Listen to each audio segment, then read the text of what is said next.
Bismillahirrahmanirrahim. Assalamualaikum warahmatullahi wabarakatuh. Alhamdulillahi rabbil alamin. Wa kafa billahi shahida.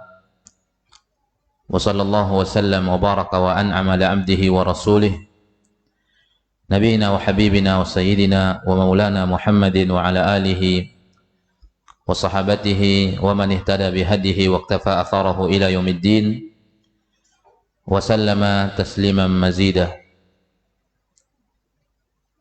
اللهم لك الحمد كله ولك الشكر كله وإليك يرجع الأمر كله علانيته وسره فأهل أنت أن تعبد وأهل أنت أن تحمد وأنت على كل شيء قدير اللهم إنا نسألك علما نافعا وعملا متقبلا ورزقا طيبا يا رب العالمين اللهم علمنا ما ينفعنا وانفعنا بما علمتنا ولا تكلنا إلى أنفسنا طرفة عين.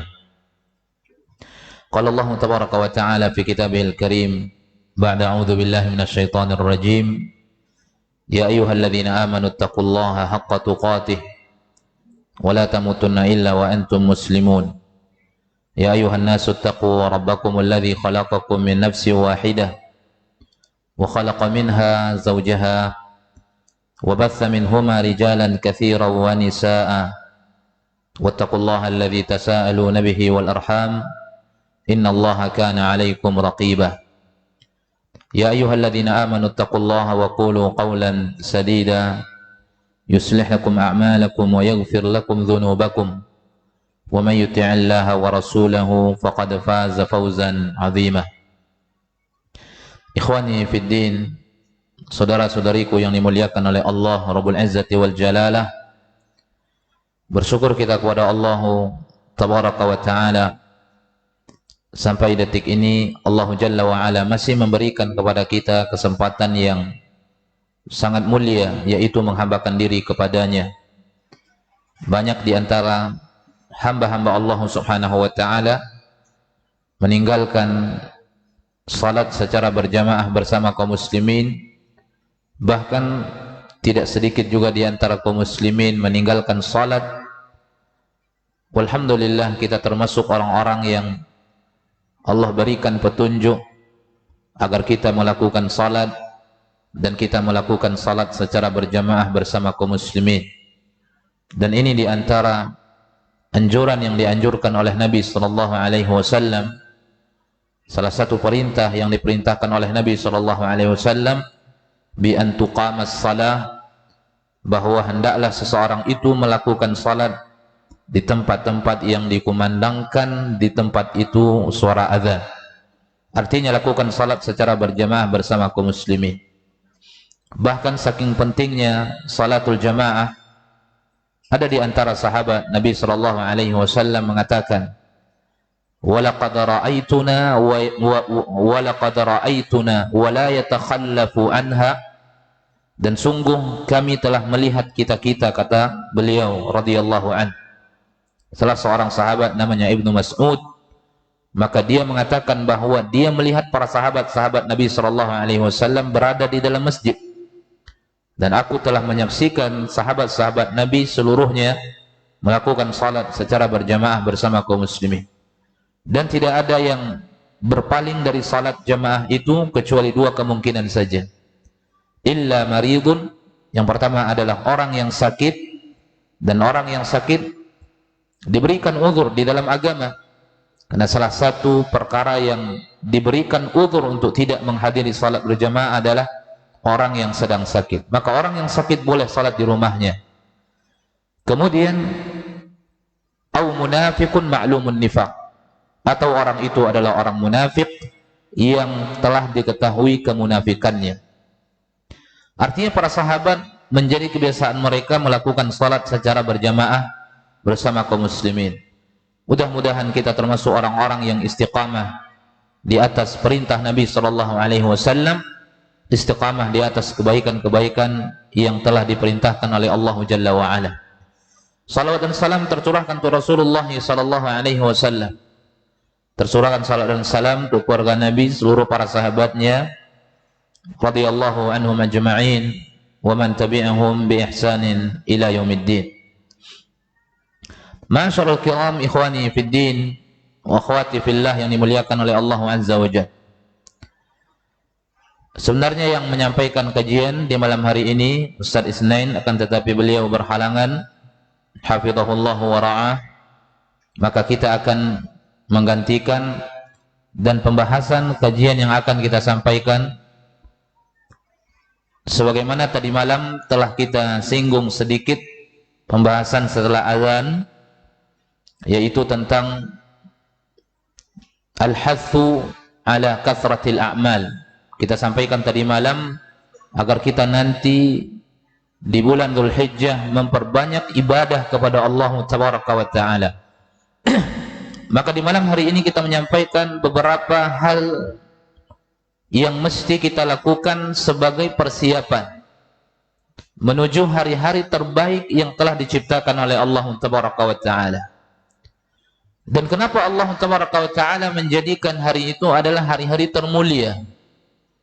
Dan apa amal ibadah yang bisa kita lakukan di hari-hari itu? Baik amal ibadah yang secara khusus yang disebutkan oleh Nabi SAW atau secara umum.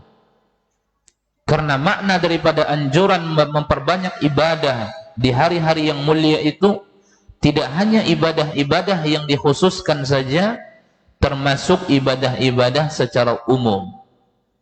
Dan ibadah itu banyak, sebagaimana Syekhul Islam Ibn Taimiyah rahimahullah rahmatan wasi'ah menyebutkan definisi daripada ibadah: ismun jami'un likulli ma yuhibbuhu Allah wa yarda min aqwalin wa af'alin, yaitu sebuah ungkapan ismun jami'un, setiap perkara-perkara yang dicintai oleh Allah Tabaraka wa Ta'ala, baik perkara yang dicintai oleh Allah Tabaraka wa Ta'ala dari ucapan-ucapan atau perbuatan-perbuatan.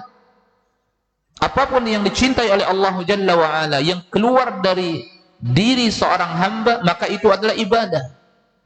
Baik ucapan, baik perbuatan, baik sifat, atau apapun, sesuatu yang Allah cintai, maka itu adalah ibadah.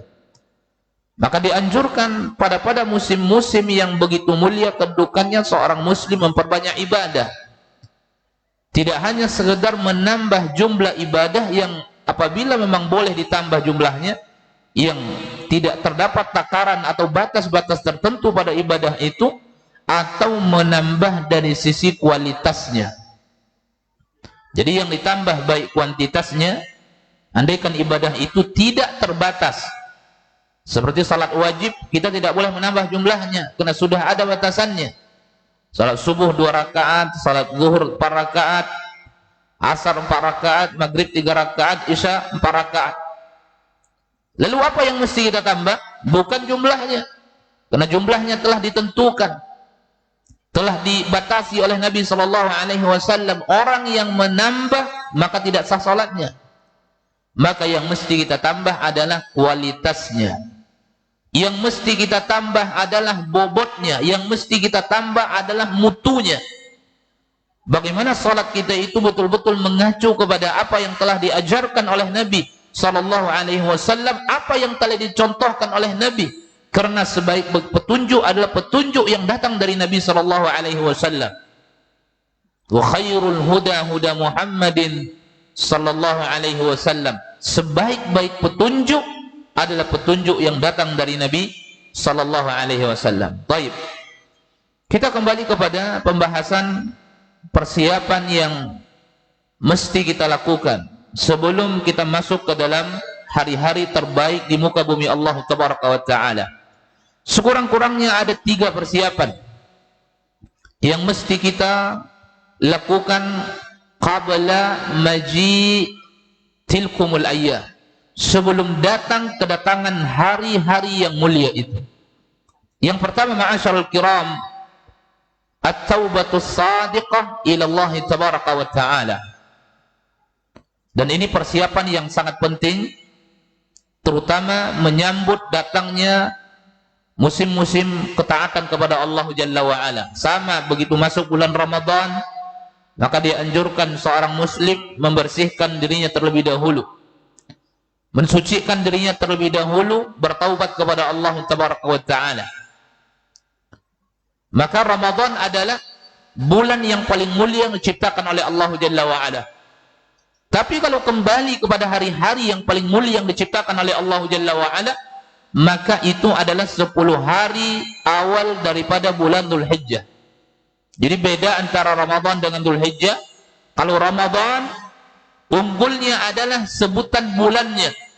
Kenapa? Karena Ramadan di dalam bulan itu diturunkan Al-Quran. Allah sebut dengan sebutan bulan, Syahrul Ramadan alladzi unzila fihi Al-Quran. Sementara Dzulhijjah mulianya dibanding dengan bulan-bulan yang lain, mulianya adalah harinya, karena tidak seutuhnya unggul dari hari-hari yang lain. Maka mulianya 10 hari pertama. Kalau Ramadan 1 bulan. Sementara berbicara tentang hari-hari yang mulia, maka yang unggul adalah Ayyam Ashar Dzulhijjah, 10 hari pertama di bulan Dzulhijjah. Maka sama ketika seorang muslim menyambut datangnya bulan Ramadan, mempersiapkan diri, membersihkan dirinya, mensucikan dirinya, bertaubat kepada Allah Jalla wa Ala, sama, karena sama-sama memiliki keutamaan. Mausimut ta'ah, musim ketaatan kepada Allah Jalla wa Ala, musim memperbanyak ibadah kepada Allah Jalla wa Ala. Apapun daripada hari-hari, daripada bulan yang disebutkan oleh Allah Jalla wa Ala, yang di dalamnya ada keutamaan dari sisi waktu, baik yang Allah sebutkan atau yang disebutkan oleh Nabi sallallahu alaihi wasallam, maka anjuran yang paling pertama itu mesti kita membersihkan diri kita terlebih dahulu. Karena kalau diri kita masih banyak melekat kemaksiatan di dalam diri kita, ma'asyiral muslimin, maka kita tidak akan terpancing memperbanyak ibadah.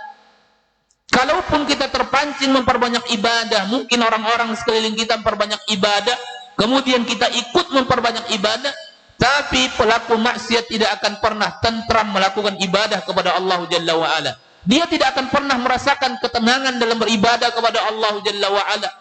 Akan selalu merasa dipecut dengan dosa-dosa yang banyak di dalam dirinya.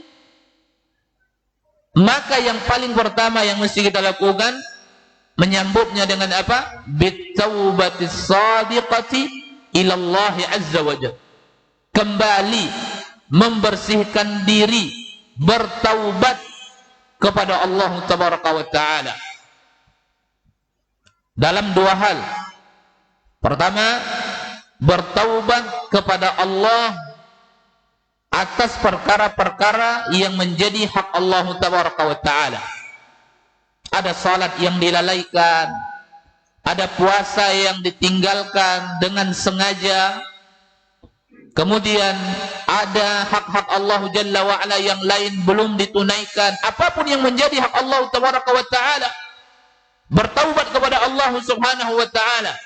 Kemudian yang kedua, bertaubat kepada Allah Jalla wa Ala dari kesalahan-kesalahan kita kepada manusia. Bertaubat kepada Allah Jalla wa Ala dari kesalahan-kesalahan kita kepada manusia yang berkenaan dengan hukukul makhluqin, yang berkenaan dengan hak-hak makhluk. Akankah kita menggibah? Akankah kita memfitnah? Akankah kita mengadu domba? Akankah kita mengambil haknya? Akankah kita mengambil hartanya, mencuri hartanya? Sesuatu yang berkenaan dengan hak orang lain, maka kita selesaikan dengan orang itu. Dan tidak cukup sekadar bertaubat kepada Allah Jalla wa Ala tanpa menyelesaikan dengan yang bersangkutan. Nabi SAW menyebutkan dalam sebuah hadis, apa kata Nabi? Man kana indahu madlamatun, siapa yang memiliki kezaliman, siapa yang memiliki kezaliman terhadap saudaranya, maka selesaikan hari ini qabla an la yakuna dinarun wala dirham, sebelum tidak bermanfaat lagi dinar dan dirham, kata Nabi SAW. Dan Allah tidak akan menerima seutuhnya dan tidak akan memberikan ampunan seutuhnya kepada pelaku penyimpangan-penyimpangan kepada pelaku dosa, andaikan dosa itu berkenaan dengan hak orang lain, sampai yang bersangkutan menyelesaikan dengan orang-orang yang telah dia zalimi. Makanya kalau kita berbicara tentang syarat taubat di dalam buku-buku yang telah ditulis oleh para ulama kita, maka dosa kepada orang lain itu syaratnya ditambah satu lagi. Jadi pertama syaratnya ketika orang bertaubat itu dia menyesal. Kemudian yang kedua syaratnya al-iqla', dia meninggalkan maksiat. Kemudian yang ketiga al-azam alla ya'uda ilaih, bertekad untuk tidak kembali kepada itu maksiat. Ini yang berkenaan dengan hak Allah Tabaraka wa Ta'ala, yang tidak ada sangkut pautnya dengan hak manusia, yang tidak ada sangkut pautnya dengan hak makhluk. Adapun ma'asyiral kiram, dosa-dosa yang berkenaan dengan hak orang lain, yang berkenaan dengan hak makhluk, maka syaratnya ditambah satu, al-hillu, mesti seorang yang melanggar hak orang lain, merampas hak orang lain, menzalimi hak orang lain, mesti dia selesaikan dengan orang itu. Maka jadi 4 syaratnya: an-nadam, al-iqla', al-azam alla ya'uda ilaih, al-hillu. Maka 4 syarat. Maka sebelum datang mausimut ta'ah wa mausimul azim, maka at-taubatu ila Allah tabaraka wa ta'ala, seorang muslim mesti bertaubat kepada Allah subhanahu wa ta'ala. Jadi jangan kita kira taubat itu hanya Allah perintahkan kepada orang-orang yang memang hari-harinya berada di dalam kubangan maksiat, bukan orang-orang yang hari-harinya di masjid, tidak. Makanya Allah tabaraka wa ta'ala dalam surat An-Nur, apa kata Allah? Wa tubu ilallahi jami'an ayyuhal mu'minun, bertaubatlah kalian semua kepada Allah wahai orang-orang yang beriman, karena tidak ada di antara kita yang terbebas dari dosa, tidak ada. Kulluna muznib, semua kita pasti melakukan kesalahan. Kulluna mukhti, semua kita pasti melakukan dosa. Kulluna, semua kita pasti terjerumus ke dalam kelalaian, kecuali orang-orang yang betul-betul disucikan oleh Allah, dan itu para nabi. Adapun selain para nabi pasti melakukan kesalahan. Mereka beriman, mereka mukmin, tetapi pasti pernah masuk ke dalam kesalahan. Makanya dipanggil oleh Allah, wa tubu ilallahi jami'an ayyuhal mu'minun, bertaubatlah kalian semua kepada Allah wahai orang-orang yang beriman. Di samping juga Allah memanggil orang-orang yang memang sudah berada di dalam kubangan maksiat. Katakan kepada hambaku wahai Muhammad, yang mereka telah melampaui batas di dalam maksiat terhadap dirinya, la taqnatu min rahmatillah, jangan kamu putus asa dari rahmat Allah tabaraka wa ta'ala. Jadi semua dipanggil, baik orang yang memang sudah berada dalam kubangan maksiat, hari-harinya mereka mabuk, hari-harinya mereka berjudi, hari-harinya mereka na'udzubillah melakukan kemungkaran-kemungkaran. Diperintahkan oleh Allah, sampaikan kepada mereka wahai Muhammad, jangan kalian putus asa dari rahmat Allah. Samping itu orang-orang yang beriman pun Allah panggil dengan keimanan yang benar. Karena setinggi-tinggi keimanan seseorang, pasti mereka melakukan dosa kepada Allah tabaraka wa ta'ala. Maka yang pertama adalah dengan taubat kepada Allah subhanahu wa ta'ala. Kemudian yang kedua adalah al-azmul jad ala ightinami hadhihi al-ayyam, menimbulkan keinginan yang serius, menimbulkan al-himmatul aliyah, semangat yang tinggi untuk memanfaatkan waktu-waktu Dzulhijjah itu, hari-hari Dzulhijjah itu. Jadi harus ada keinginan di dalam jiwa kita. Keinginan yang dimaksud adalah keinginan yang terbukti dengan eksekusi, yang terbukti oleh tindak tanduk perbuatannya. Tidak hanya keinginan dia ingin memperbanyak ibadah salat sunnah tapi tidak dia lakukan, dia ingin bersedekah akan tetapi dia tidak lakukan. Itu namanya bukan al-azam, itu namanya bukan al-himmatul aliyah. Tetapi al-azam wal himmatul aliyah itu dibuktikan oleh perbuatan. Bersusah-susah dia untuk itu, berlelah-lelah dia untuk itu. Begitu dia lakukan, maka Allah akan membantu dia dan Allah akan memberikan kemudahan kepadanya. Apa kata Allah Jalla wa Ala dalam surat Al-Ankabut? Allah menyebutkan dalam surat Al-Ankabut, "Walladzina jahadu fina lanahdiyannahum subulana wa innallaha lama'al muhsinin." Orang-orang yang bersungguh-sungguh berjalan di atas jalan kami. Artinya tidak hanya sekedar keinginan belaka, tidak hanya sekedar angan-angan belaka, tidak hanya sekedar cita-cita ingin melakukan amal saleh, tetapi mereka bersungguh-sungguh untuknya. Mereka eksekusi apa yang mereka inginkan. Apa buah daripada mujahadah yang mereka lakukan? Lanahdiyannahum subulana, akan kami tunjukkan jalan kami kepada mereka, kata Allah Jalla wa Ala. Akan dibantu, akan diberikan kemudahan oleh Allah Subhanahu wa taala. Maka kalau kita baca sejarah-sejarah para ulama dan mujahadah yang mereka lalui itu bertahun-tahun. Sebagian orang salaf itu mengatakan apa? Jahadtu nafsi 20 sanah. Saya betul-betul bermujahadah di dalam menghambakan diri kepada Allah itu 20 tahun. 20 tahun dia paksakan dirinya.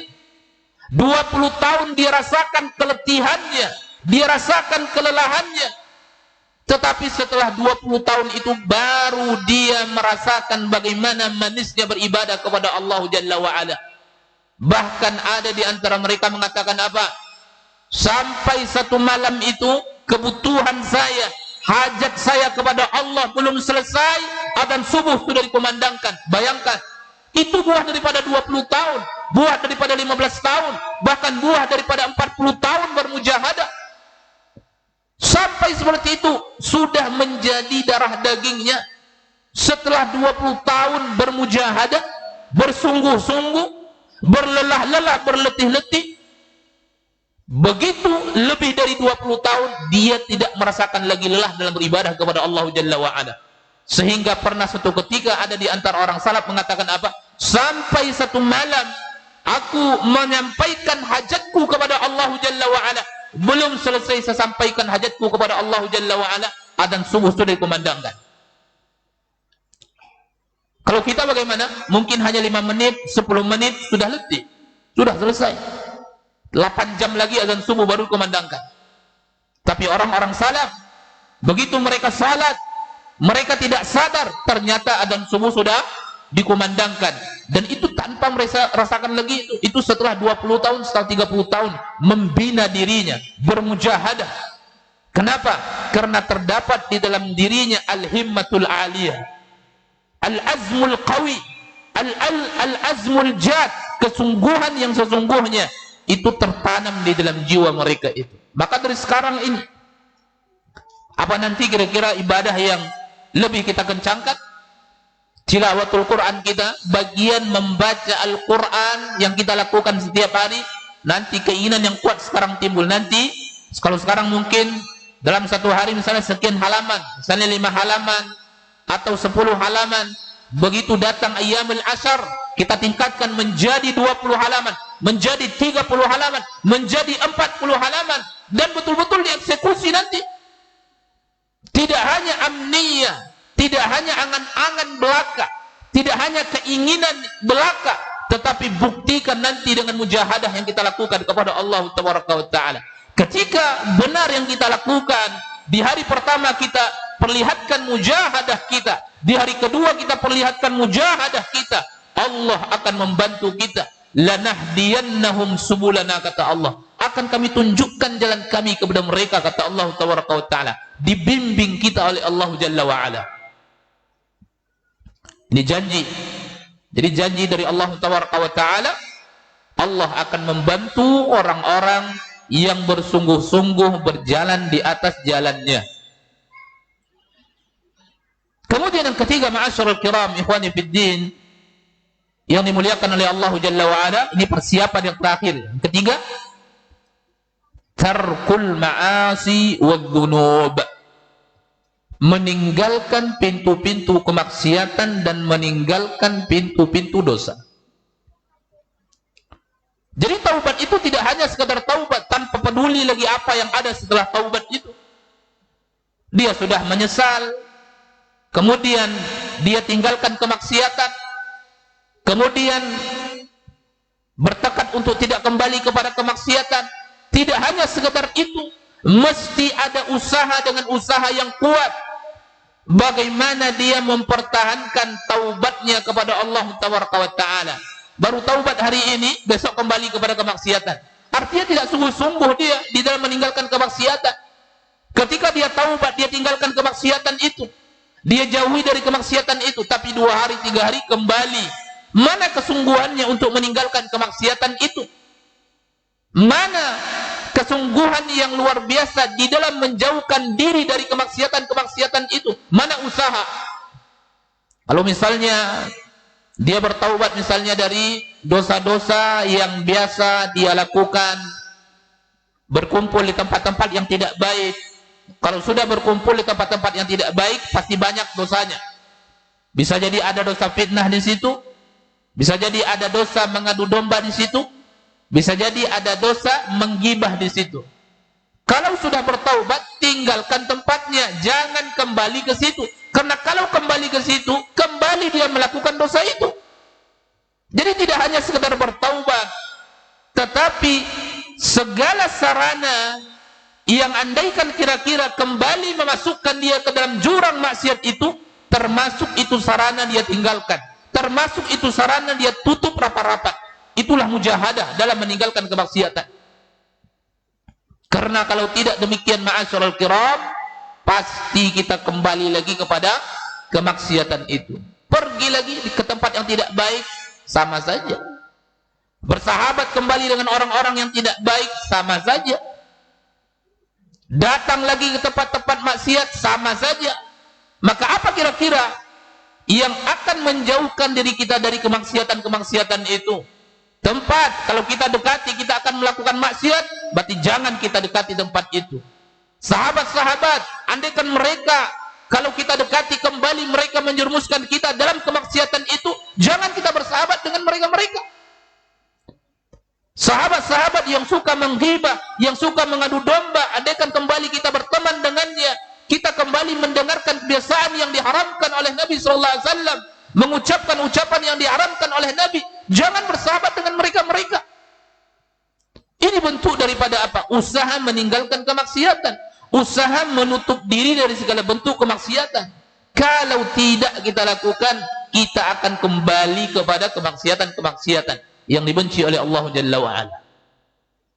Maka 3 persiapan, saudara-saudariku, ikhwani fiddin wa akhwati fillah, sekurang-kurangnya alal aqal 3 perkara, sekurang-kurangnya kita mempersiapkan qabla maji ayyamul ashar, sebelum datang 10 hari yang disebutkan oleh Nabi sallallahu alaihi wasallam, sebagaimana tadi malam telah kita singgung sebagian. Ikhwani fiddin yang dimuliakan oleh Allah Jalla wa'ala, kenapa 10 hari Dzulhijjah itu sangat tinggi atau sangat mulia dan sangat agung kedudukannya? Ada sekurang-kurangnya 6 alasan. Ada sekurang-kurangnya 6 alasan mulianya hari itu. Tadi malam kita sebutkan sebagiannya. Yang pertama, Allah bersumpah dengan hari-hari itu, dan ini telah kita sebutkan dalam surat Al-Fajr, wal fajr walayalin ashar. Dan Imam Ibnu Katsir menyebutkan di dalam tafsirnya, walayalin ashar itu adalah ashar Dzulhijjah. Dan ini pendapat mayoritas kebanyakan para ulamaul ummah, dan ini yang dikuatkan oleh kebanyakan para ulama dan dinukil oleh Imam Ibnu Katsir di dalam kitabnya Tafsir Al-Qur'anil Azim. Jadi pertama, Allah bersumpah dengan 10 hari itu. Tidaklah Allah bersumpah dengan makhluk menunjukkan makhluk itu adalah makhluk yang agung, dan hari adalah makhluk. Makanya Allah Jalla wa'ala mengatakan apa? Tilkal ayyam nudawiluha bainan nas. Itulah hari-hari yang kami gilir di antara manusia, kata Allah Jalla wa'ala. Karena hari ini adalah ciptaan Allah Jalla wa'ala. Hari ini adalah makhluk Allah Jalla wa'ala. Allah yang menciptakan hari, Allah yang menciptakan tahun. Di dalam tahun ada bulan-bulan. Allah sebutkan inna iddatas syuhuri indallahi 12 sahran fi kitabillah. Dalam satu tahun, inna iddatas syuhur, kata Allah, ada 12 bulan yang Allah ciptakan. Sebagaimana yang telah Allah tetapkan dalam Al-Quran. Kemudian di dalam bulan-bulan itu ada hari-hari. Sebagaimana ada bulan yang mulia, maka ada hari yang mulia. Bulan yang paling mulia adalah bulan Ramadan, dan hari-hari yang paling mulia adalah hari Ayyam Ashar Dzulhijjah yang disebutkan oleh Nabi SAW. Kemudian yang kedua, ma'asyiral muslimin, annahal ayyam al-ma'lumat, di mana 10 hari yang mulia ini, 10 hari yang mulia ini Allah perintahkan kita berzikir kepadanya, dan perintahnya datang dengan secara spesifik. Dan ini juga telah kita singgung tadi malam sedikit tentang perkataan Allah Jalla wa Ala dalam surat Al-Hajj ayat 28. Apa kata Allah Jalla wa Ala? Wa yadhkuru ismallahi fi ayyamin ma'lumat ala ma razaqahum min bahimatil an'am. Hendaklah mereka berzikir kepada Allah, mengingat Allah pada hari-hari yang telah dimaklumi. Apa itu ayyam ma'lumat? Itulah yang disebut dengan Ashru Dzulhijjah. Ala ma razaqahum min bahimatil an'am, terhadap apa yang telah Allah berikan kepada mereka rezeki berupa binatang ternak, yaitu sembelihan.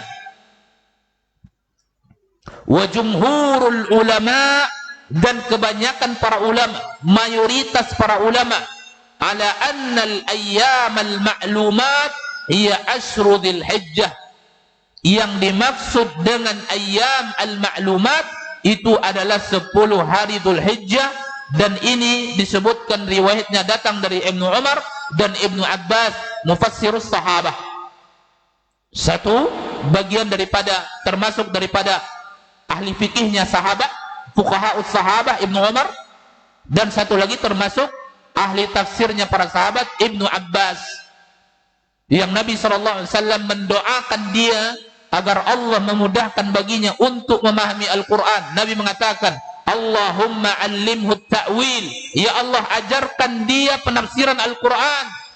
Dan tidak sedikit para ulama merujuk kepada penafsiran Ibnu Abbas terhadap Al-Quran yang telah diturunkan oleh Allah Tabaraka wa Ta'ala. Dan Ibnu Abbas menafsirkan ayyam al-ma'lumat ayyam Ashar Dzulhijjah.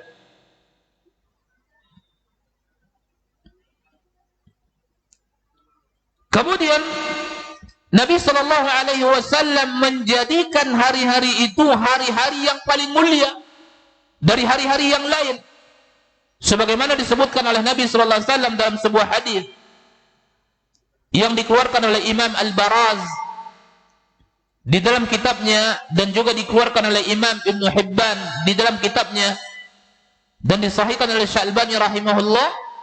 Nabi mengatakan, fadlu ayyamid dunya ayyamul ashar. Keutamaan hari-hari dunia, kata Nabi SAW. Mana hari-hari yang paling mulia? Hari-hari dunia yang telah diciptakan oleh Allah Jalla wa'ala, yang paling mulia itu adalah ayyamul ashar, hari yang 10, kata Nabi SAW. Yakni Ashru Dzulhijjah, 10 hari di bulan Dzulhijjah. Para sahabat mengatakan, tidak ada hari yang seperti itu ya Rasulullah, karena jumlah hari masih banyak. Jumlah hari masih banyak. Hitungan hari di dalam bulan Hijriyah, kalau tidak 29-30 kali 12, lebih dari 300 hari. Tetapi yang paling utama 10 hari, kata Nabi SAW. Para sahabat langsung bertanya, wala mithluhunna ya Rasulullah, wala mithluhunna fi sabilillah ya Rasulullah. Tidak adakah keutamaannya seperti 10 hari itu? Andaikan ada hari-hari yang lain orang itu berjihad di jalan Allah Jalla wa Ala. Nabi mengatakan, atau kama qala Rasulullah sallallahu alaihi wasallam, kecuali seseorang, di dalam hadis yang lain Nabi menyebutkan, kecuali seseorang keluar dari rumahnya membawa dirinya, membawa hartanya, satu pun tidak ada pulang. Makanya ma'asyiral kiram, ini adalah hari-hari terbaik di muka bumi Allah Tabaraka wa Ta'ala. Lebih kurang 9 hari lagi kita akan bertemu dengan hari-hari itu. Dan mesti kita ingatkan, dan mesti kita memiliki persiapan untuk hari-hari itu. Dan ini kalau bisa setiap hari ya, di kajian-kajian para asatidz kita, baik yang ada di sosial media, pasti banyak sekarang mereka membahas perkara-perkara ini. Kalau bisa setiap hari kita dengar, agar terpompa semangat kita, terpacu semangat kita, karena kita butuh kepada peringatan itu. Kita butuh kepada ada orang yang mengingatkan kita. Kalau hanya sekali kita mendapatkan peringatan, mungkin besok kembali kita lalai. Tapi dari sekarang kita mendengarkan ini kajian, besok dengar lagi, besok dengar lagi. Begitu datang hari-hari itu, semangat kita terpompa, semangat kita setiap hari, karena ada yang mengingatkan kita. Maka Nabi menyebutkan bahwa ini adalah fadlu ayyamid dunya, hari yang paling utama yang ada di muka bumi Allah Tabaraka wa Ta'ala. Kemudian di dalamnya anna fiha yaum Arafah, di dalamnya ada hari Arafah yang dia merupakan inti daripada ibadah haji, tanggal 9 Dzulhijjah. Jadi tanggal 8 diawali dengan, disebut dengan Yaumut Tarwiyah. Yaum At-Tarwiyah, yaitu kaum muslimin mereka akan berada di satu tempat, yaitu di Mina, di hari Tarwiyah, di malam ke-9. Kemudian begitu tanggal 9, berarti di malam 9, begitu di tanggal 9, jadi Yaum Tarwiyah tanggal 8, mereka akan mabit. Kemudian di tanggal 9 mereka akan bertolak menuju Arafah. Bidayatu, mulai jam wukuf itu begitu tergelincir matahari, itu terhitung seseorang itu sudah melakukan wukuf di padang Arafah. Maka begitu tergelincir matahari, mereka berada di situ memperbanyak doa, zikir kepada Allah Tabaraka wa Ta'ala. Maka tidak dianjurkan orang-orang yang berada di Arafah melakukan ibadah puasa. Maka puasa Arafah itu disunnahkan, dianjurkan bagi mereka-mereka yang tidak wukuf. Adapun bagi mereka yang wukuf, tidak dianjurkan dan tidak disunnahkan melakukan puasa. Kenapa? Karena mereka butuh tenaga, butuh kekuatan untuk memperbanyak ibadah kepada Allah, memperbanyak munajat kepada Allah Jalla wa'ala. Kalau mereka puasa, bisa jadi mereka lemah, mereka lapar, mereka haus, kemudian ibadahnya tidak kuat, doanya tidak kencang, zikirnya tidak kencang. Wallahu a'lam, bisa jadi itu diantara hikmahnya, dan ini disebutkan sebagian para ulama. Intinya Nabi tidak menganjurkan orang-orang yang berada di Arafah melakukan ibadah puasa. Ya, dan itu adalah inti daripada ibadah haji. Disebut oleh Nabi SAW dalam sebuah hadis, al-hajju Arafah, inti daripada pelaksanaan ibadah haji itu adalah al-wukuf di Arafah. Andaikan seluruh manasikul hajj dilakukan oleh seorang yang melakukan ibadah haji dan mereka tidak wukuf di Arafah, maka ibadah hajinya tidak diterima oleh Allah Tabaraka wa Ta'ala. Pulang ke negerinya tidak mendapatkan haji yang mabrur. Jangankan kurang-kurang sempurna, ya, jangankan mabrur, sempurna, kurang sempurna pun tidak. Kenapa? Karena tidak sah, tidak wukufnya mereka di Arafah. Karena Nabi mengatakan al-hajju Arafah, haji itu intinya adalah Arafah, kata Nabi SAW. Maka siapapun dia melakukan ibadah haji, dia orang yang sedang dirawat, dia orang yang sedang sakit, itu dibawa masuk pakai ambulan ke dalam Arafah. Mau dia sedang diimpus, mau dia sedang pakai oksigen, mau apa saja, maka dia akan dibawa masuk ke dalam area Arafah, karena hajinya tidak akan sah tanpa wukuf keberadaan dia di dalam Arafah itu. Maka itu adanya di 10 Zulhijjah itu, tanggal 9. Jadi dia berada di dalam satu hari di antara hari-hari 10 itu, dan dia berada pada hari ke-9 itu. Maka itu dari sisi kemuliaan yang disebutkan oleh para ulama kita mulianya ayyamul ashar, diantaranya adalah anna fiha yaumu arafah, karena di dalamnya terdapat satu hari yang sangat agung kedudukannya, inti daripada pelaksanaan satu ibadah yang sangat tinggi kedudukannya, bagian daripada rukun Islam, yaitu al-wuqufu bi Arafah, wukuf di sebuah tempat yang disebut namanya Arafah. Kenapa disebut namanya Arafah? Sebagian mengatakan karena di sanalah pertemuan antara, ada yang mengatakan qila, di sanalah pertemuan antara Nabi Adam dengan istrinya Hawa setelah lama dipisahkan oleh Allah Jalla wa'ala. Setelah Allah menurunkan mereka semua ke bumi karena melanggar aturan yang telah disampaikan oleh Allah Jalla wa'ala atas gangguan syaitan atau iblis. Apa kata iblis? Dia datang kepada Nabi Adam berlagak seperti pemberi nasihat. Wa qasamahuma inni lakuma laminan nasihin. Datang iblis kepada Adam, kemudian dia berkata, dia bersumpah kepada Hawa dan Adam, wa qasamahuma. Dia bersumpah dan dia mengatakan, inni lakuma laminan nasihin. Saya ini hanya memberikan nasihat kepada kalian. Mau kalian mendengarkan perkataan saya, silahkan. Kalau tidak, ya udah. Yang penting kalau kamu tidak memakan buah itu, wahai Adam, kamu tidak akan kekal di sini. Allah tidak mau kamu kekal, maka Allah melarang kamu. Kalau kamu makan, kamu akan kekal di sini. Maka disebutkan oleh Allah Jalla wa'ala tentang perkataan iblis, di mana iblis menyebutkan tentang pohon itu namanya syajaratul khuldi, buah kekekalan, yang menyebutkan namanya al-khuldi bukan Allah, tetapi Allah menyebutkan tentang perkataan iblis, innaha syajaratul khuldi, wahai Adam, itu adalah pohon kekekalan. Kalau kamu makan, kamu kekal di sini. Allah tidak mau kamu kekal di sini, maka Allah larang kamu makannya. Bersumpah iblis, dan iblis mengatakan, inni lakuma laminan nasihin. Saya hanya sang pemberi nasihat kepada kalian. Mau kalian terima, silakan. Kalau tidak, ya sudah. Akhirnya dimakan. Dan marah Allah ketika itu. Kemudian bertaubat Nabi Adam dan Hawa kepada Allah Jalla wa'ala. Qala rabbana zalamna anfusana wa illam taghfir lana wa tarhamna lanakunanna minal khasirin. Dan Allah mengatakan, qul nahbitu minha jami'a, turunlah kalian semua ke bumi, kata Allah Jalla wa'ala. Maka diturunkan Hawa di satu tempat, diturunkan Nabi Adam di tempat yang lain. Dan ada yang mengatakan tempat mereka bertemu ya di situ. Maka disebutlah namanya Arafah. Ya, namanya Arafah al-i'tiraf, perkenalan, kembali bertemu di situ.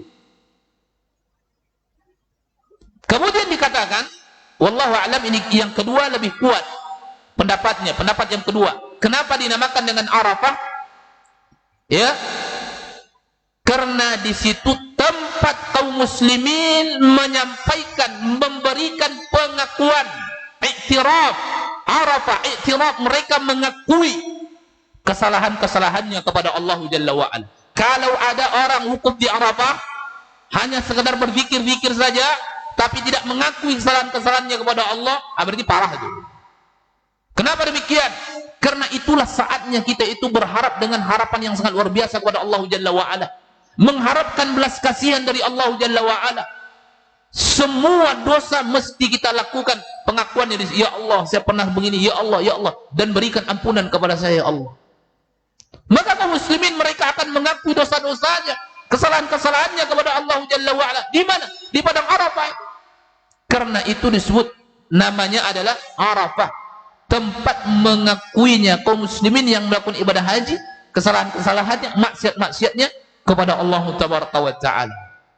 Wa hadha huwal aqrab. Dan dinamakan dengan Arafah dengan sisi yang kedua ini, maka ini lebih dekat, dan ini kita yakini sebagai pendapat yang lebih kuat. Baik. Masuk waktu ya. Kita azan dulu, setelah azan kita lanjutkan. Wassallallahu wasallam wa baraka wa an'am ala abdihi wa rasulih nabiyina Muhammadin wa ala alihi wa sahbihi. Allahu akbar, Allahu akbar. Allahu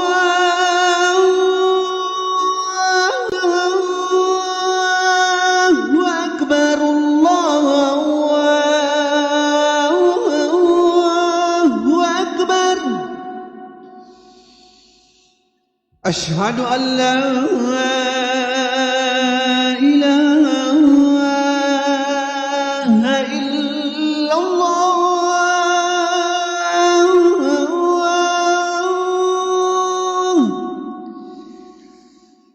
Asyhadu an la ilaha illallah.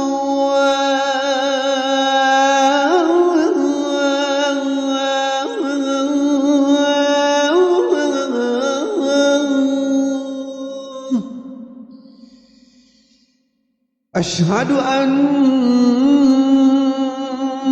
Muhammadar Rasulullah.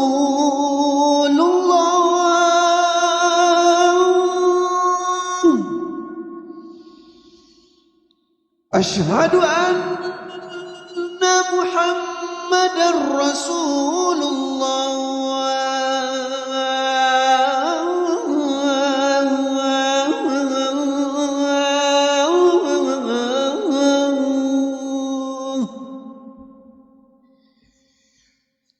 Hayya 'alas shalah.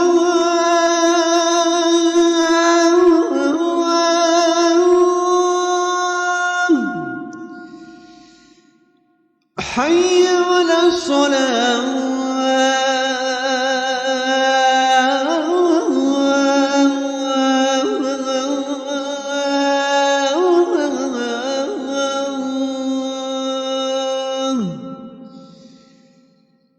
حي على الفلاح.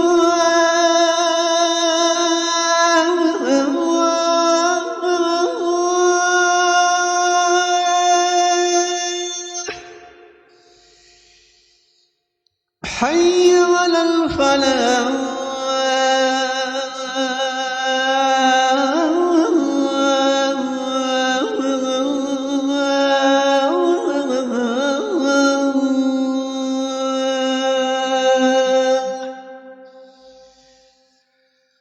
Allahu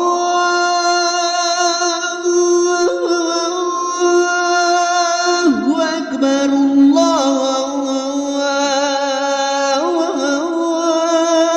akbar. La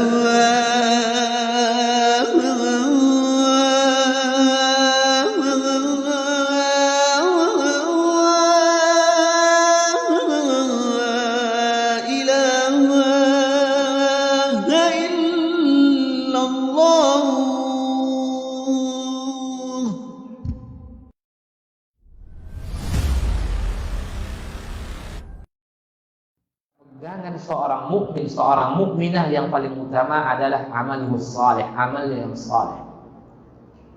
Orang yang ingin selamat dari fitnah, orang yang ingin selamat dari mara bahaya, dia mesti berpegang teguh terhadap amal saleh yang selalu dia lakukan kepada Allah Subhanahu wa taala. Suatu ketika Nabi sallallahu alaihi wasallam mengatakan, "Badiru bil a'mal." Ini di zaman Nabi. Badiru bil a'mal, 1400 tahun yang telah berlalu. Nabi memberikan nasihat kepada sahabatnya, "Badiru bil a'mal, fitanan ka qita'il lailil muzlim."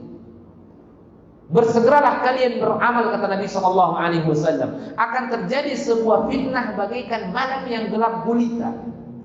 Apa kata para ulama? Kenapa Nabi sallallahu alaihi wasallam mengibaratkan fitnah itu seperti malam? Kemudian yang kelima, mulianya hari-hari ayyamul ashar, anna fiha yaumun nahar. Di dalamnya terdapat hari penyembelihan, yaumun nahar, salah satu ibadah yang dijadikan sebagai bukti kecintaan seorang hamba kepada Allah Tabaraka wa Ta'ala. mengikuti apa yang telah disebutkan oleh Nabi Muhammad sallallahu alaihi wasallam, mengacu kepada kisah Nabi Ibrahim alaihi salam. Apa kata Allah Tabaraka wa Ta'ala dalam Al-Quran? Fasalli li rabbika wanhar. Maka salatlah engkau untuk Tuhanmu dan lakukan penyembelihan. Salah satu ibadah yang dianjurkan oleh Nabi SAW, bahkan terdapat ancaman di dalamnya ketika orang itu berkecukupan kehidupannya, memiliki harta, tetapi mereka tidak melakukan penyembelihan kepada Allah Tabaraka wa Ta'ala di hari nahar. Apa kata Nabi? Fala yaqrabanna musallana. Jangan dekat-dekat tempat salat kami, kata Nabi sallallahu alaihi wasallam. Ini ancaman dari Nabi. Wallahi ma'asyiral muslimin, muliakan oleh Allah Jalla wa Ala, mungkin kalau sekaligus ada mungkin di antara kita banyak yang tidak sanggup. Tapi kalau kiranya per bulan kita sisip, ya, ada lebih bulan ini keuangan, kemudian kita sisip misalnya 300.000 satu bulan, maka 10 bulan itu sudah 3 juta, itu sudah bisa. Ini 12 bulan, 11 bulan kurang-kurangnya. Artinya apa? Seluruh kita biiznillah sanggup, seluruh kita biiznillah mampu, tinggal keinginan, mau atau tidak, ingin atau tidak. Mungkin begitu nanti tinggal 10 hari, tinggal 1 minggu, ketika itu uang sudah tidak ada. Bisa jadi. Tapi kalau setiap bulan betul-betul keinginan kita itu ada, setiap bulan itu bisa kita cicil itu.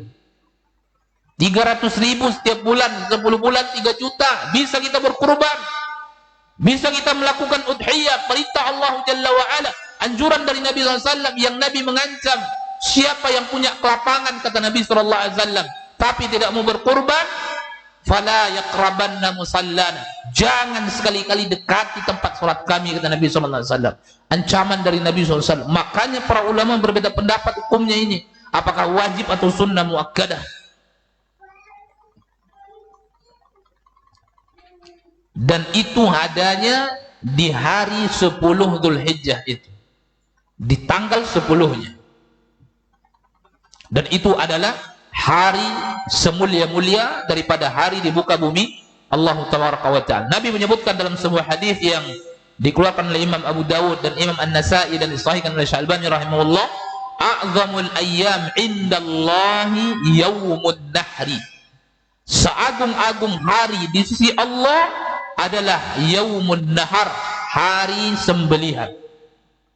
Kemudian yang terakhir, alasan yang terakhir kenapa hari-hari itu mulia, alasan yang terakhir adalah istima' ummahatul ibadatu fiha, berkumpulnya ibadah-ibadah yang agung di hari-hari itu, yang tidak ada di hari-hari yang lain seperti itu berkumpulnya ibadah-ibadah itu.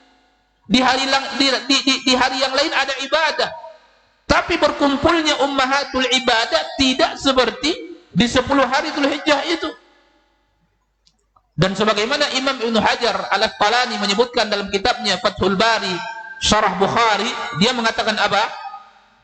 Dia mengatakan walladzi yadhhar, kata beliau, walladzi yadhhar anna as-sababa bimtiyazi ashri Dzulhijjah limakan ijtima'i ummahatil ibadah fihi.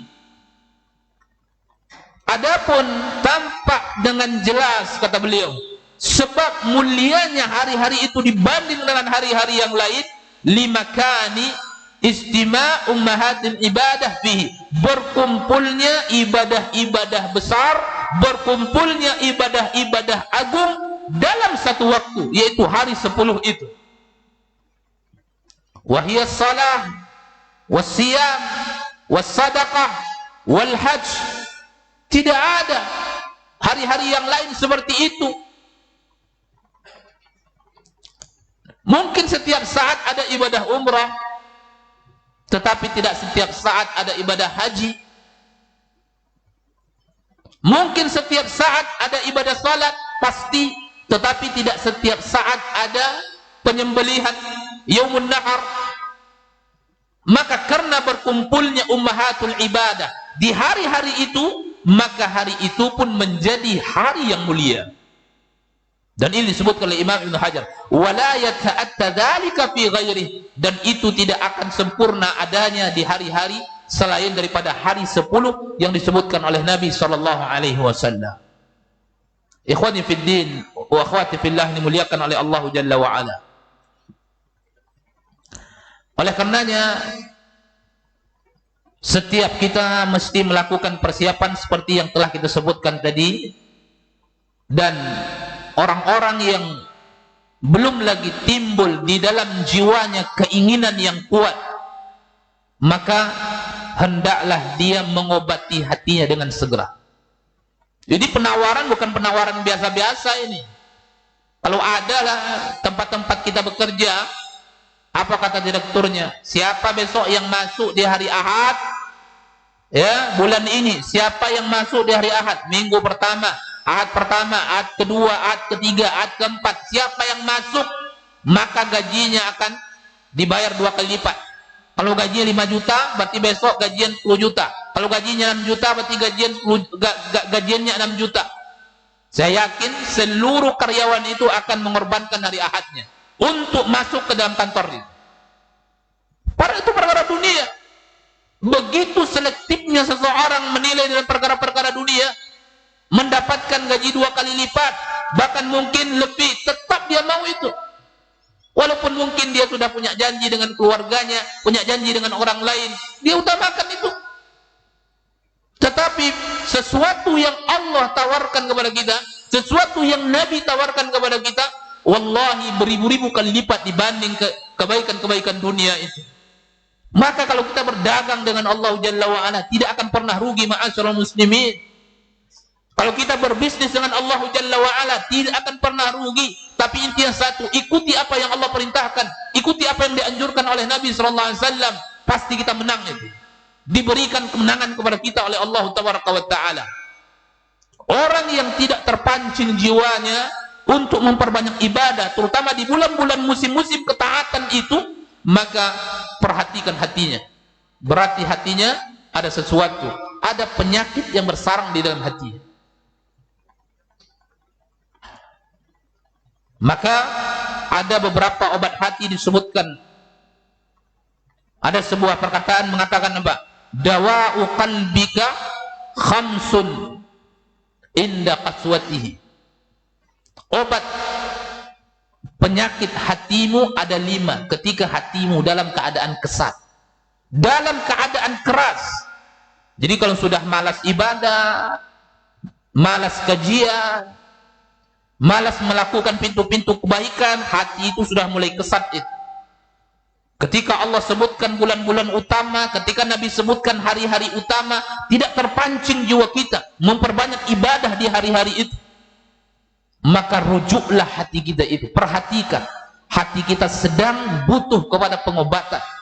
Hati kita butuh kepada manajemen yang lebih bagus. Maka ada 5 disebutkan. Dawa'u qalbika khamsun inda qaswatihi. Obat hatimu ada 5 ketika hatimu sedang keras, ketika hatimu sedang berpenyakit. Fadum 'alaiha tafuz bil khairi wal dhafar.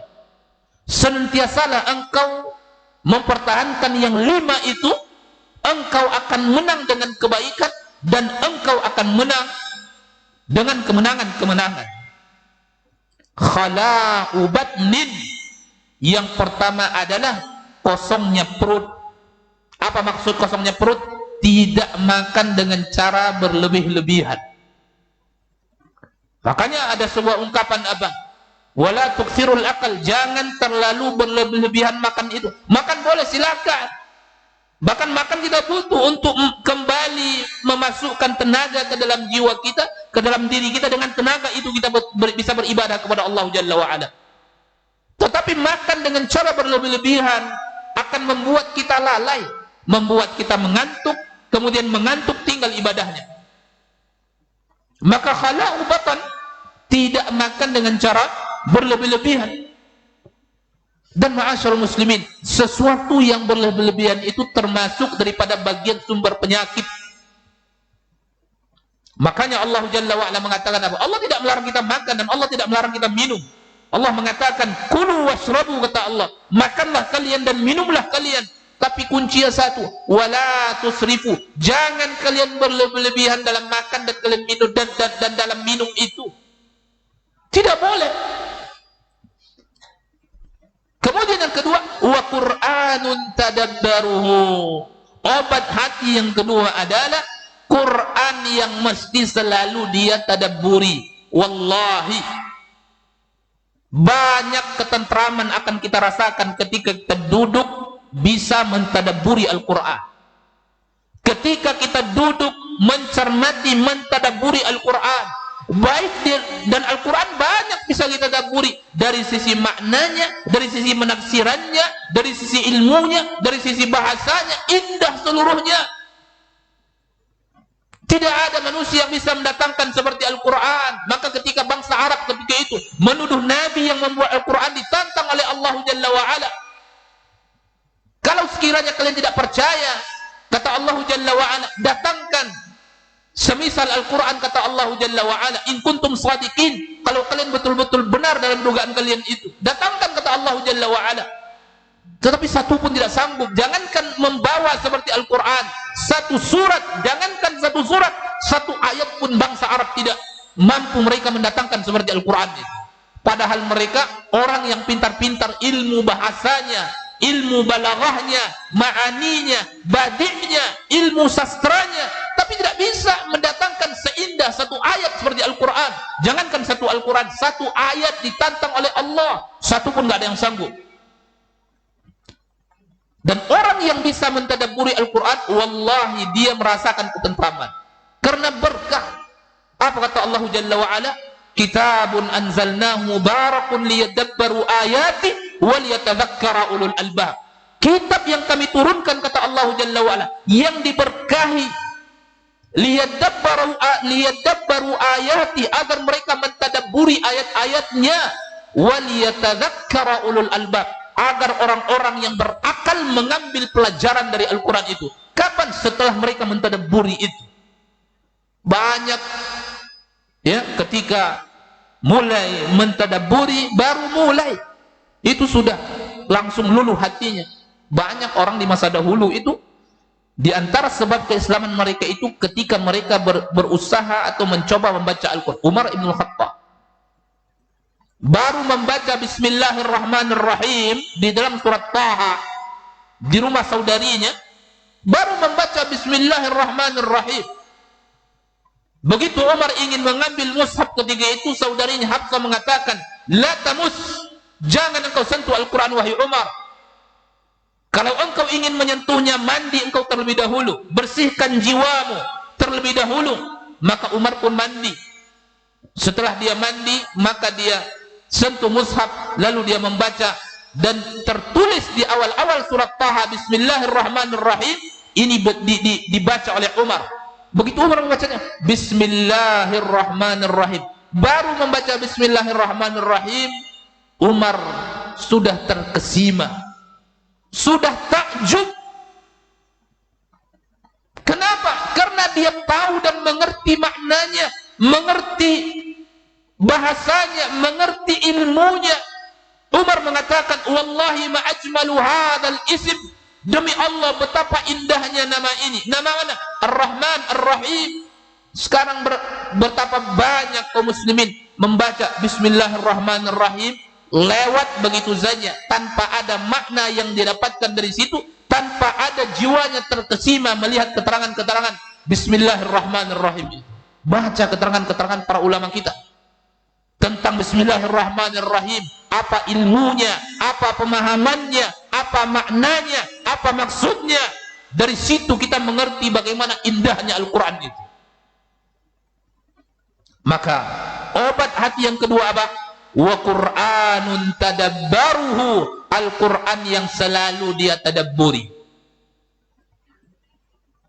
Kemudian yang ketiga, kada tadarru'u bakin sa'atat sahari, Begitu juga di antara obat hati itu munajat, seorang yang menangis ketika tinggal sepertiga malam terakhir. Munajat seorang yang menangis di hadapan Rabbul Alamin ketika tinggal sepertiga malam terakhir. Ini termasuk obat hati, termasuk obat jiwa. Maka siapa di antara kita yang sudah mendapatkan hatinya sudah mulai lalai melakukan ibadah, lalai duduk di majelis-majelis ilmu, maka cobalah bangun ketika tinggal sepertiga malam terakhir. Minta petunjuk kepada Allah Jalla wa'ala. Biiznillah, setelah beberapa hari kita lakukan itu, hati kita kembali cair. Dan hati kita kembali merindukan ibadah. Dan hati kita kembali merindukan ilmu. Karena ini obatnya. Kada tadarru'u baqid sa'atat sahari. Orang yang menangis ketika tinggal sepertiga malam terakhir. Kemudian apa lagi? Kada qiyamuka junhal laili wa awsata. Begitu juga berdirinya engkau melakukan salat di pertengahan malam itu. Ini digabung sebenarnya, tapi kita bedakan keterangannya. Makanya pertama tadi tadarru, munajat, orang yang menangis. Bisa jadi dia tidak salat, dia hanya beristighfar kepada Allah Jalla wa'ala. Karena Allah memuji orang-orang yang beristighfar di waktu sahur. Allah mengatakan, kanu qalilan minal laili ma yahja'un wa bil ashari hum yastaghfirun. Mereka sedikit tidur di malam hari itu. Lalu apa yang mereka lakukan sepanjang malam itu? Mungkin mereka bersiap-siap tidur jam 9, setengah 10, jam 10 mereka tidur. Apa yang mereka lakukan? Sampai pagi 8 jam itu apa? Wabil ashari hum yastaghfirun. Di waktu sahur mereka beristighfar kepada Allah Jalla wa'ala. Manusia sedang terlelap di dalam tidurnya, mereka justru mengatakan astaghfirullah, astaghfirullah, astaghfirullah, sampai mereka meneteskan air mata. Dan itu akan mencairkan hatinya di hadapan Allah Tabaraka wa Ta'ala. Kada qiyamuka junhal lail. Begitu juga berdirinya kamu melakukan salat di pertengahan malam. Itu termasuk obat hati. Kemudian yang terakhir, wa antujalisa ahlal khairi wal khibari. Dan kamu mesti selalu duduk bersama orang-orang yang baik, orang-orang yang di dalam ucapan-ucapannya ada pelajaran, ada khibrah, ada hikmah yang bisa kita petik dari ucapan-ucapan. Maka inilah 5 obat hati kita ketika hati kita sudah mulai kasar. Maka kalau dalam musim-musim taat hati kita tidak terpanggil untuk memperbanyak ibadah, berarti hati kita sedang bermasalah. Wajib kita obati, dan obatnya ada 5. Dawa'u qalbika khamsun inda qaswatihi fadum 'alaiha tamut fadum 'alaiha tafuzzu bil khairi wal dhafari khala'u batan wa qur'anun tadabbarahu kadza tadarru'u bakin sa'at as-sahari kadza qiyamuka junhal laili wa an tujalisa ahlal khairi wal khibari. Kaum muslimin, kaum muslimat yang dimuliakan oleh Allah Jalla wa Ala, kita berdoa kepada Allah Subhanahu wa taala mudah-mudahan keutamaan-keutamaan Dzulhijjah yang disebutkan oleh Nabi dalam hadis Bukhari yang telah kita sebutkan lebih utama daripada orang yang sekedar berjihad, maka mesti kita iringi dengan ibadah-ibadah yang sangat banyak.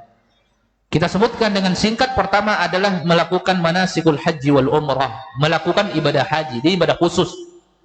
Kita berdoa kaum muslimin yang diberikan kesempatan untuk berhaji di tahun ini, kita doakan semoga ibadah yang mereka lakukan diberikan kemudahan oleh Allah Jalla wa'ala.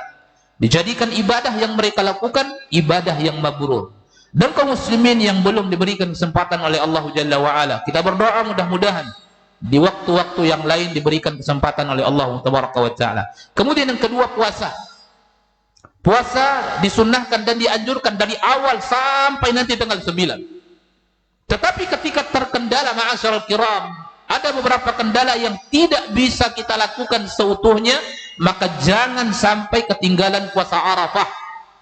Jangan sampai ketinggalan puasa Arafah. Sebagaimana ada sebuah kaidah mengatakan, ketika kita tidak bisa menggapai seluruh sesuatu itu, bukan berarti kita meninggalkan seluruhnya. Ma la yudraku kulluhu la yutrakul jullu. Sesuatu yang tidak bisa digapai seluruhnya bukan berarti ditinggalkan seluruhnya. Tapi ingat, puasa Arafah adalah puasa yang sangat diutamakan oleh Nabi SAW.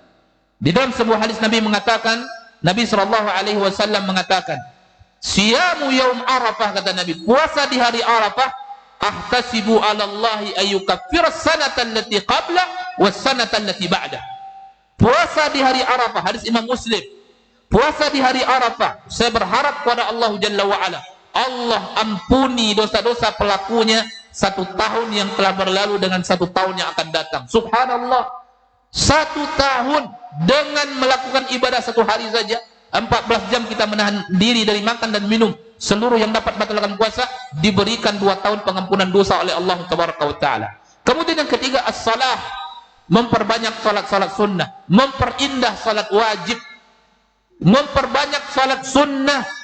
Kemudian yang keempat, memperbanyak takbir, tahmid, tahlil dan zikir-zikir. Ibnu Umar di masa dahulu, dia keluar dari rumahnya, kemudian di jalan-jalan mereka bertakbir, sampai ke pasar mereka bertakbir, dan bertakbir seluruh orang-orang yang ada di pasar mengikuti takbir Ibnu Umar, mengikuti takbir Abi Hurairah, dan mengikuti takbir-takbir yang lain. Kemudian disebutkan begitu juga pintu-pintu kebaikan yang lain, sedekah, amar ma'ruf, nahi mungkar, memperbanyak baca Al-Quran, membantu orang lain, mengeluarkan orang-orang yang sedang mengalami kesulitan, kemudian memberikan kebaikan-kebaikan kepada orang-orang yang butuh kebaikan-kebaikan yang kita berikan kepada mereka. Maka banyak pintu-pintu kebaikan yang bisa kita lakukan, dan kita berdoa kepada Allah Jalla wa Ala, mudah-mudahan kita termasuk orang-orang yang Allah mudahkan untuk menanam benih-benih ketaatan, terutama di hari-hari yang begitu mulia yang diciptakan oleh Allah Tabaraka wa Ta'ala. Mudah-mudahan bermanfaat bagi kita di malam hari ini. Wassallallahu wasallam wa baraka wa an'am ala abdihi wa rasulih nabiyina wa habibina Muhammadin wa ala alihi wa sahbihi ajma'in. Assalamualaikum warahmatullahi wabarakatuh.